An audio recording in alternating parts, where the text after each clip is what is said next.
All right, let's see if we can do this without the cat interrupting. Hi, I'm Katie, and for the past year, I've been working on my 22 hard things in 2022 list.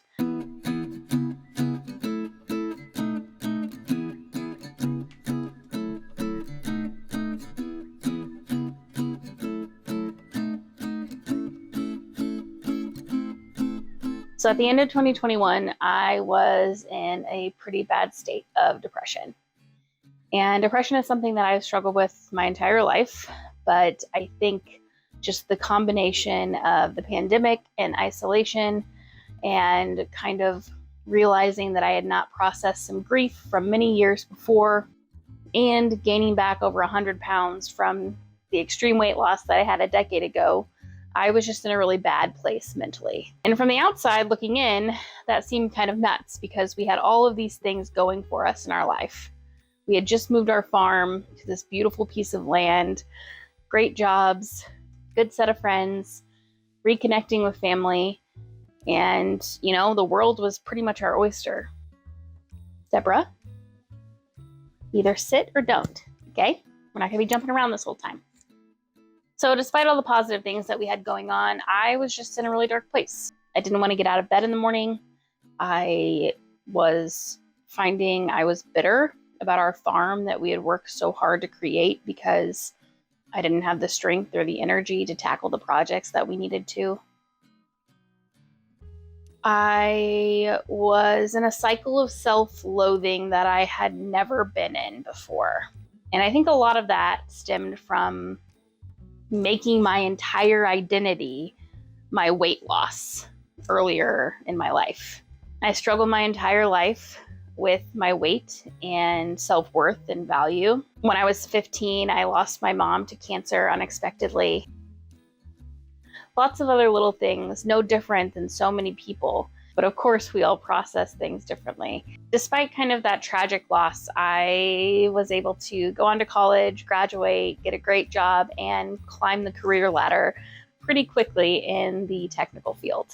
But a lot of different factors, a lot of different contributing variables, some that make sense and some that don't. I just wasn't in a good place. And in November of 2021, I went back to the doctor and I found out that my hypertension had returned. And this was very devastating to me.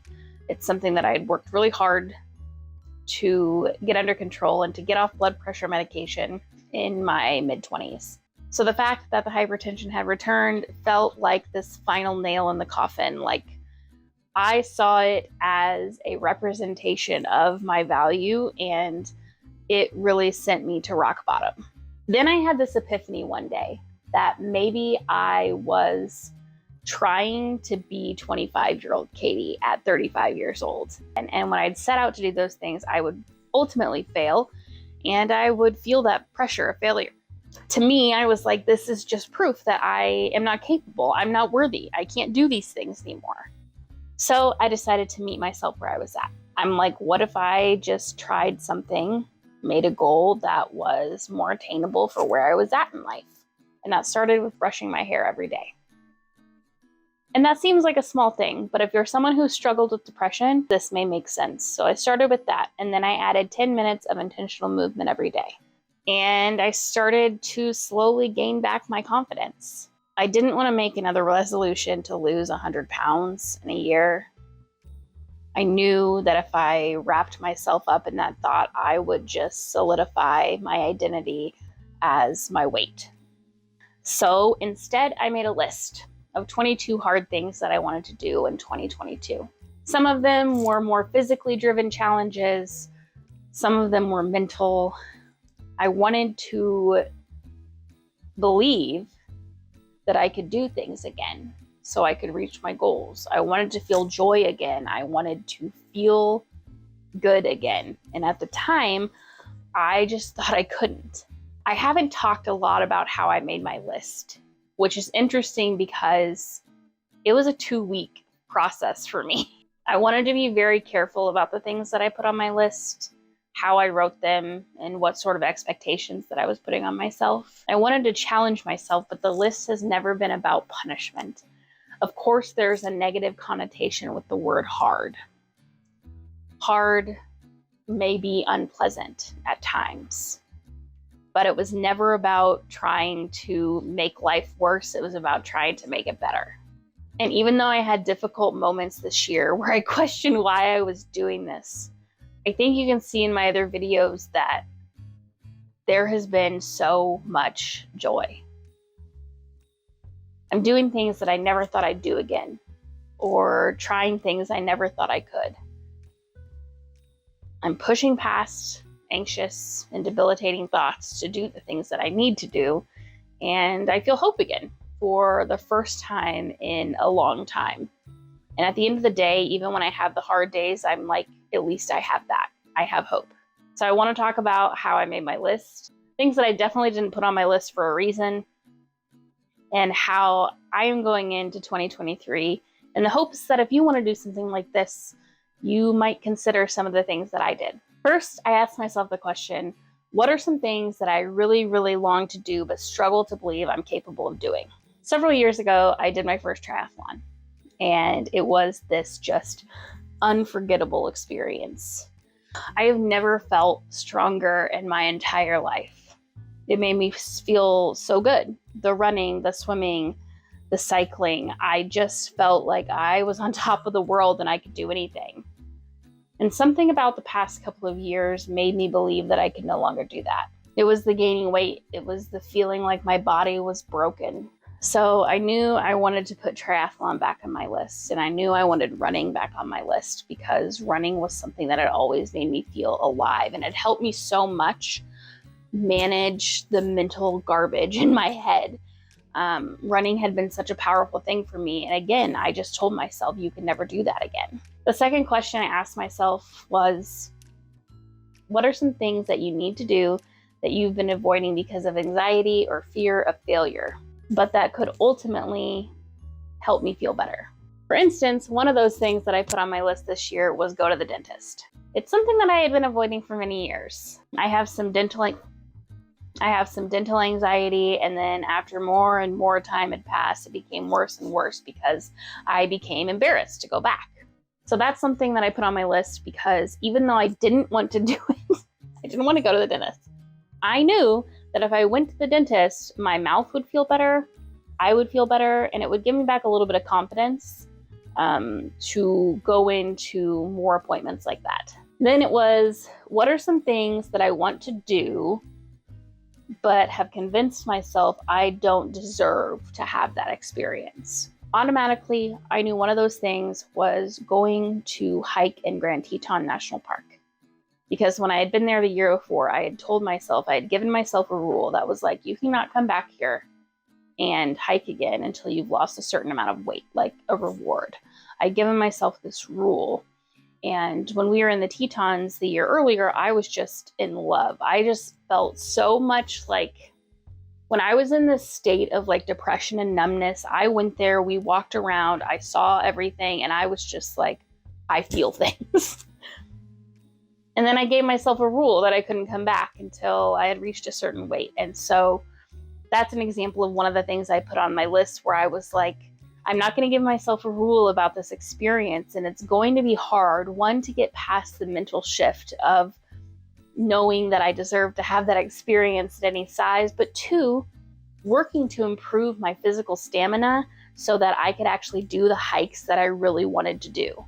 So that's another example of what landed on my list because of that question. Then I had, what are some small things that I can do that are attainable that may help me feel like a larger goal that I have for down the road is actually feasible?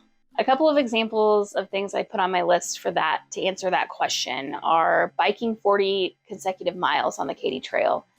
I knew that I would love to do a century ride someday or a half Ironman, or like all of these goals at the time seemed completely absurd and ridiculous, but I was like, maybe I can do these smaller things. So I put that on my list. I had run a 5K on my list, do a half marathon. These things ultimately feeding into larger goals that I had envisioned for myself in the future. Then another question I asked myself was, What are things that I've failed at before that I don't want to give up on? One of those things was grow broccoli from seed. I had failed at that multiple times, and I really wanted to be able to do that because ultimately our goals at the farm are to be able to share our experience. And what does it say if I give up on that and want to help inspire other people to grow their own food? I wanted to make the perfect loaf of sourdough bread, subjectively. Also, something that's very hard. In general, things are very difficult for me when they require patience, when they require you to slow down. Those things are very difficult for me. Sourdough bread is something that I really wanted to become good at.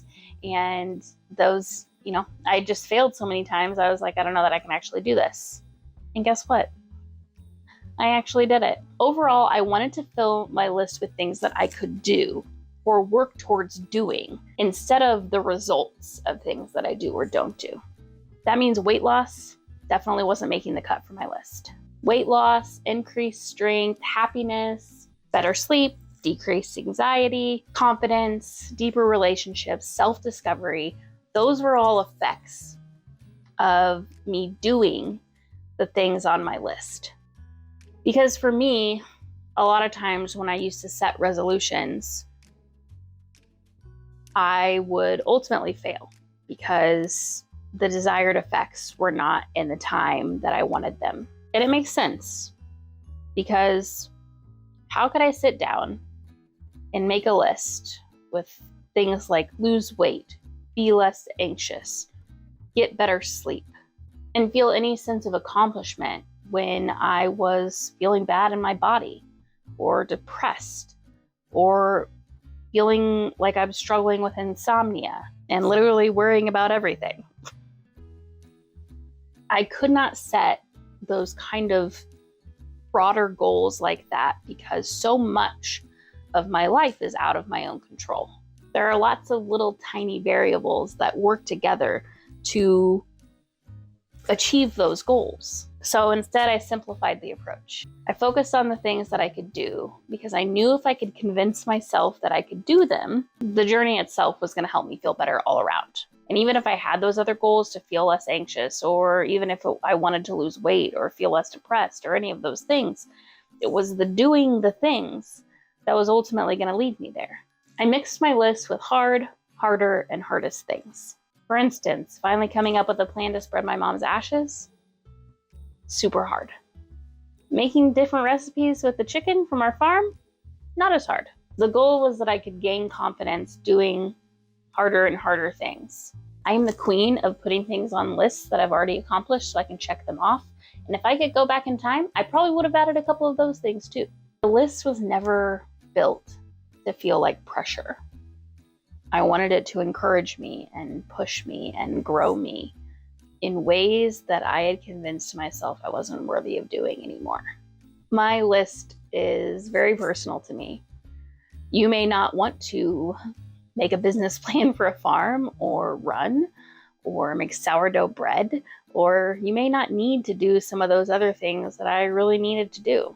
But I want you to feel free to borrow from my list if you need somewhere to start. And more than anything, I hope that you remember you're strong, capable, and worthy of the life that you want to lead. 22 hard things in 2022 felt right to me. But I want to be clear that you don't have to have 22 hard things on a list to feel accomplishment or gain back confidence or find joy again. This was just something that I used for myself. And I think it's important to remember that I started with just one hard thing. And hard is really relative to where you're at in life. For instance, 2021 Katie needed to brush her hair. 2022 Katie is just finishing up a half marathon.